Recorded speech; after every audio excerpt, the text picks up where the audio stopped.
Welcome to Jejak Sejarah YouTube channel.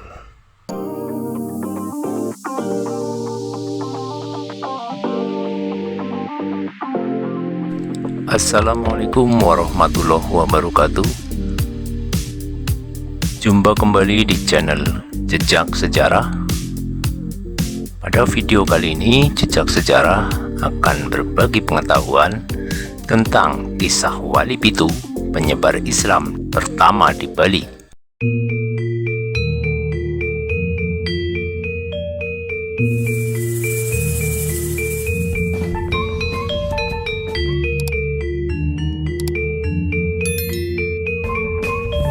Islam memang bukan agama mayoritas di Bali. Meski begitu, penganut agama Islam di Bali cukup banyak, mencapai kurang lebih 500.000 orang. Keberadaan Muslim yang begitu banyak di sini tak lepas dari peran dakwah yang dilakukan oleh anggota Wali Pitu di Bali. Peran Wali Pitu di Pulau Bali tak ubahnya seperti Wali Songo di Pulau Jawa.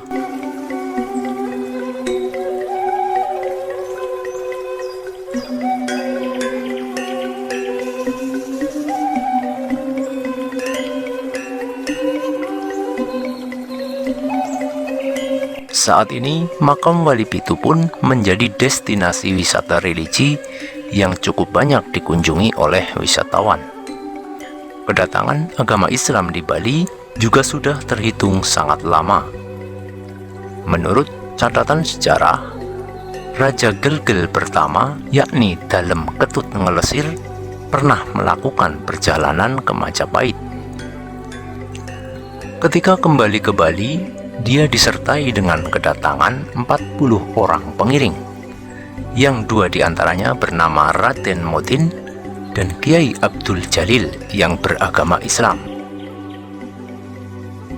Keduanya bertugas sebagai abdi dalem di kerajaan Gelgel. Setelah itu, peran dalem menyebarkan agama Islam di Bali dilakukan oleh Wali Pitu di Bali. Wali Pitu ini terdiri dari 7 orang yang memiliki asal-usul berbeda.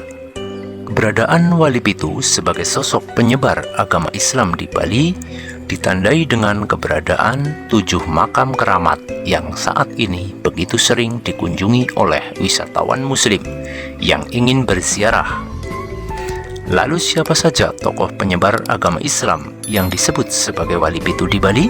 Berikut ini adalah daftar lengkapnya.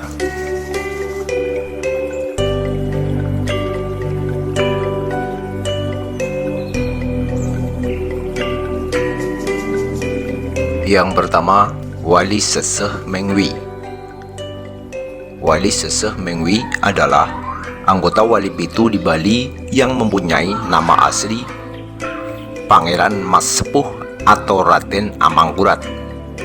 Beliau merupakan anak dari Raja Mengwi V yang menikah dengan anggota kerajaan Blambangan. Makam beliau bisa ditemukan di Pantai Seseh yang terletak di Desa Munggu Mengwi dan berada dekat dengan jalur menuju ke Tanah Lot. Yang kedua, Wali Bukit Bedugul. Wali Bukit Bedugul menjadi Wali Pitu di Bali yang begitu terkenal. Apalagi makam wali yang bernama asli Syekh Habib Umar bin Maulana Yusuf Al-Maghribi pernah mengalami fenomena yang begitu istimewa. Ketika terjadi letusan Gunung Agung yang besar di Bali pada tahun 1963, makam ini masih berdiri dengan kokoh dan tidak tersentuh satu butir pasir pun. Padahal di waktu yang sama, bangunan lain telah porak-poranda oleh letusan gunung. Yang ketiga, Wali Karangrupit. Sosok Wali Karangrupit merupakan Wali Pitu di Bali yang spesial karena berasal dari Cina, yang memiliki nama asli Wan Pauli dan punya gelar sebagai Syekh Abdul Qadir Muhammad. Beliau pernah menjadi murid Sunan Gunung Jati di Cirebon. Oleh karena itu, pemahamannya terhadap agama Islam begitu diakui banyak orang. Lokasi makamnya bisa ditemukan di Desa Temukus. Yang keempat, Wali Negara. memiliki nama asli Habib Ali bin Umar bin Abu Bakar Bafaqih dan merupakan tokoh Islam yang berasal dari Banyuwangi. Datang ke Bali pada tahun 1917 dan sempat menuntut ilmu ke Mekah pada tahun 1935. Tak hanya itu, wali yang wafat di usia 107 tahun pada tahun 1997 ini juga mendirikan sebuah pondok bernama Pondok Pesantren Samsul Huda. Lokasi makamnya bisa ditemukan di Kampung Ampel, Loloan Barat, Jembrana. Yang kelima, Wali Kusamba. Wali Kusamba adalah tokoh wali pitu di Bali yang memiliki nama asli Habib Ali bin Abu Bakar bin Umar Al-Hamid. Beliau dikenal sebagai guru bahasa Melayu salah satu Raja Klungkung, yakni Dalem Idewa Agung Jambe. Karena perannya yang begitu penting bagi kerajaan, tak heran kalau makam Wali Kusamba tidak hanya dikunjungi umat Islam, tetapi juga umat Hindu di Bali. Yang keenam, Wali Kembar Karangasem.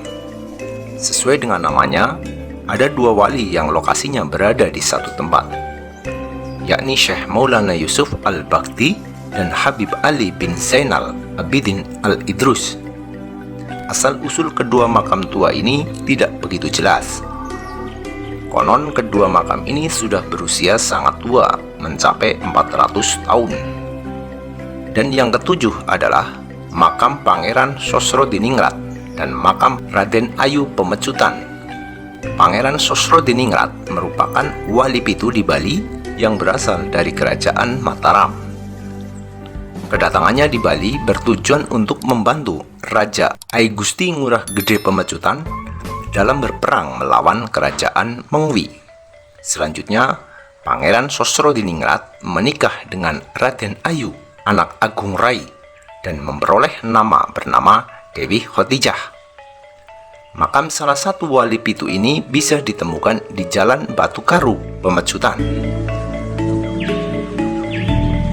Demikian tadi kisah dari wali pitu penyebar Islam utama di Bali.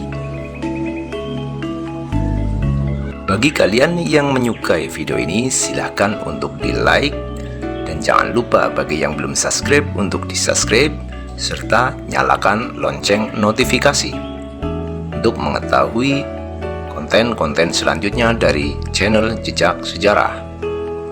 Terima kasih. Wassalamualaikum warahmatullahi wabarakatuh.